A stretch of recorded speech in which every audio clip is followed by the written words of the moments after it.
आज दोस्तों देखिए हम लोग मछली मारने आए हैं। यहाँ पर देखिए कटिया से ये अंकल जी मार रहे हैं मछली और टेंगड़ा मछली लग रहा है। और देखिए आ गया, देखिए देखिए देखिए आ गया, मछली मरा गया।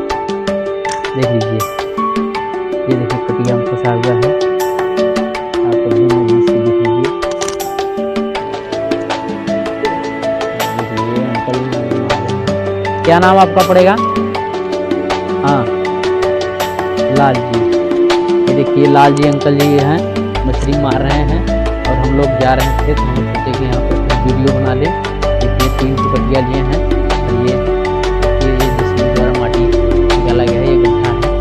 यहाँ पर मछली जो है कि नहर का पानी आया था, तो जो मछली यहाँ पर रुक गई थी, उस समय पानी काफी रहा होगा।